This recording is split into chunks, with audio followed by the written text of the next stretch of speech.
Cricket ये महज एक खेल नहीं, ये वो रणभूमि है जहां सपनों की नींव पड़ती है और दिग्गजों का जन्म होता है।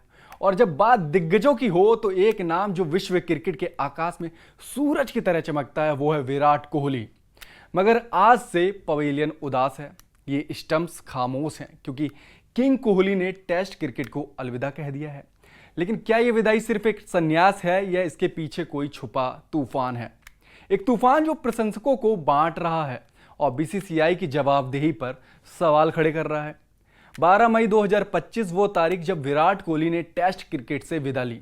123 टेस्ट, 9,230 रन, 30 शतक और 68 टेस्ट में 40 जीत, विक्ट्री। भारत के सबसे सफल टेस्ट कप्तान माने जाते हैं।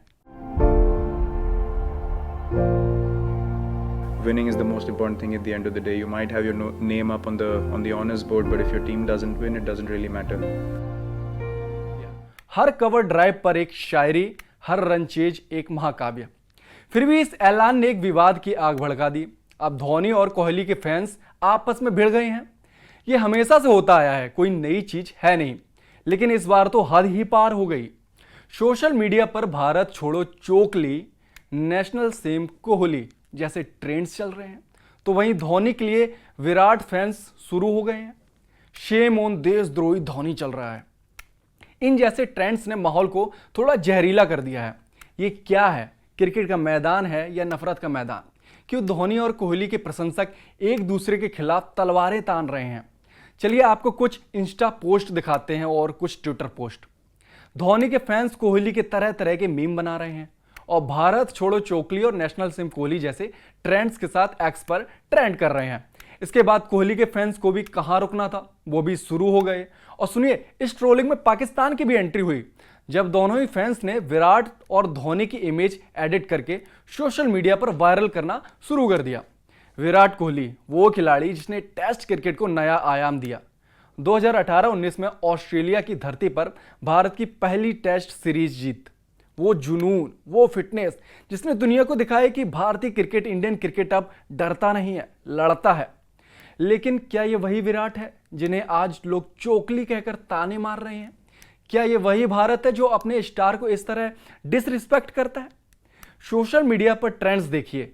चप्पल चोर चोकली, बोलेंड ने चोकली का फेयरवेल बर्बाद कर दिया। धोनी का फेयरवेल वर्सेस कोहली का फेयरवेल।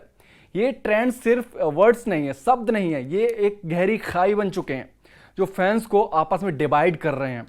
धोनी के फैंस कहते हैं कि कोहली को फेयरवेल नहीं मिला, तो कोहली के फैंस धोनी के रिटायरमेंट पर तंज कसते हैं। लेकिन सवाल ये है, क्या क्रिकेट के इन दो दिग्गजों को इस तरह कंपैरिजन की जरूरत है?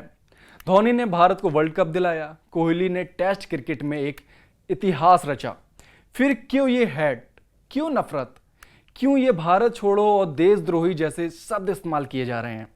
सारे फैंस सुनिए, धोनी और कोहली दोनों भारत के स्टार हैं और आइडियल हैं।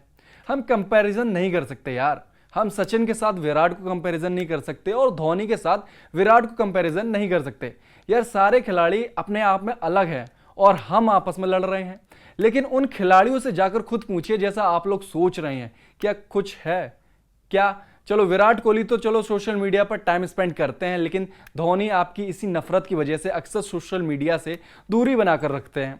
देखिए, इंडियन क्रिकेट को जब जिस चीज़ की ज़रूरत थी उसे मिली। जब एक स्टेबल और यंग टीम की ज़रूरत थी तो धोनी ने उसे बनाया और लीड किया। शांति से उन्होंने बड़े बड़े काम किए जो कोई ना कर सका। लेकिन जब इंडियन क्रिकेट को धोनी की जगह एक शेर की ज़रूरत थी तो विराट वह शेर बने, किंग बने। इंडियन क्रिकेट के किंग कोहली बने।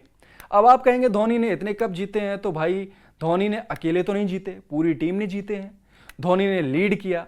अब कंपैरिजन करोगे कि धोनी और कोहली में कैप्टन कौन अच्छा है, तो इसके बाद मैं बता दूं कि सचिन तेंदुलकर को भी कंपैरिजन कर सकते हो। सचिन भी 2 बार कप्तान बनाए गए थे, टीम लगातार हारी तो कप्तानी छोड़नी पड़ी। अब इससे आपके सोशल मीडिया पर लड़ने से सचिन का कद तो कम नहीं हो जाएगा। हाँ, लेकिन यह जरूर पक्का है कि अगर 1999 में जब सचिन कप्तान बने थे और आप लोग होते और सोशल मीडिया इतना ही होता, तो आप सचिन तेंदुलकर को जीने नहीं देते। इतना ट्रोल करते कि वो कभी क्रिकेट के भगवान बन ही नहीं पाते। आज सचिन तेंदुलकर भारत रत्न से सम्मानित हैं। धोनी का शांत नेतृत्व और कोहली का आग उगलता जुनून, ये दोनों ही भारत के क्रिकेट को विश्व पटल पर ले गए। भाई दोनों ही भारत के क्रिकेट की जरूरत थे, तब ये आए। फिर क्यों हम इन दो स्टार को एक दूसरे के खिलाफ खड़े कर रहे हैं? नफरत की कोई जगह है नहीं भाई, ना धोनी के लिए, ना कोहली के लिए, ना और किसी के लिए। क्रिकेट एक खेल है जो दिलों को जोड़ता है, तोड़ता नहीं है। हम सब मिलकर इन स्टार्स का सम्मान करें, रिस्पेक्ट करें, उनको कंपैरिजन में ना ही उलझाएं तो ज़्यादा बेहतर है। लेकिन एक सवाल जो हर क्रिकेट प्रेमी के मन में है, बीसीसीआई आपने क्या किया यार? विराट कोहली जिन्होंने टेस्ट क्रिकेट को भारत में नई ऊंचाइयों तक पहुंचाया, उनके लिए एक फेयरवेल मैच का आयोजन तक नहीं हुआ। सचिन तेंदुलकर, राहुल द्रविड़, MS धोनी, इन सभी को मैदान पर विदाई दी गई। फिर कोहली के साथ ये भेदभाव क्यों किया गया भाई? क्या बीसीसीआई ने कोहली को सपोर्ट नहीं किया? नहीं किया ना। मोहम्मद कैफ का कहना है कि कोहली टेस्ट में खेलना चाहते थे, लेकिन क्या चयनकर्ताओं ने उन्हें साइडलाइन कर दिया? बीसीसीआई आपको जवाब तो देना ही पड़ेगा। क्या आपने अपने सबसे बड़े सितारे को वो सम्मान नहीं दिया जिसका वो हकदार था? विराट ने अपने इंस्टाग्राम पोस्ट में कहा, टेस्ट क्रिकेट ने मुझे बनाया, मुझे सिखाया और मेरे दिल में हमेशा रहेगा। ये जो वर्ड्स थे वो एक सच्चे क्रिकेटर के थे। लेकिन बीसीसीआई से हमारे कुछ सवाल हैं। क्यों नहीं हुआ कोहली के लिए एक फेयरवेल टेस्ट? क्या चयनकर्ताओं ने कोहली के फॉर्म को लेकर जल्दबाजी में फैसला लिया? क्या ऑस्ट्रेलिया दौरे की नाकामी को कोहली के संन्यास का कारण बनाया गया? क्या बीसीसीआई भविष्य में अपने दिग्गजों के लिए बेहतर विदाई मैच कुछ सुनिश्चित कर पाएगी? इन सवालों का जवाब हर क्रिकेट प्रेमी जानना चाहता है। वेल फैंस से मैं यही कहना चाहता हूं कि आप बीसीसीआई से सवाल करें, ना कि आपस में ही उलझे रहें। हजारों करोड़ कमाने वाले बोर्ड ने दो खिलाड़ियों यानी रोहित और कोहली को फेयरवेल मैच तक नहीं खेलने दिया। उनको संन्यास लेना पड़ा। वो खिलाड़ी रोहित और कोहली जैसे जिन्होंने 17 साल से ज्यादा क्रिकेट खेला और हर वक्त देश को तिरंगे को अपनी सरजमी और विदेशी सरजमी पर थामे रखा, उनके लिए एक फेयरवेल मैच तक नहीं हो पाया। और हम लोगों को भी अच्छा नहीं लग रहा कि वो चले गए ऐसे छोड़ के टेस्ट क्रिकेट। लेकिन ये उनका पर्सनल डिसीजन है, उनका निजी डिसीजन है। उन्होंने स्वयं इस डिसीजन को लिया तो कुछ सोच समझ के लिया होगा, ऐसा मैं मानता हूं। और बीसीसीआई की हमेशा नीति रही है कि किसी प्लेयर पर न कोई दबाव होता न कुछ होता है रिटायरमेंट को लेकर। ये प्लेयर का अपना फैसला होता है कि कब वो रिटायरमेंट लेना चाहता है, कब नहीं लेना चाहता। तो मैं समझता हूं कि उन्होंने सोच समझ के कुछ रिटायरमेंट लिया है, तो ये उनका निजी निर्णय है। निजी निर्णय का हमें सम्मान करना चाहिए।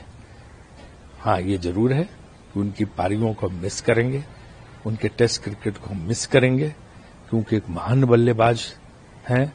और जो बाकी फॉर्मेट है उसमें वो खेलेंगे तो हमारे लिए वो एक बहुत बड़ा जो है एसेट होगा।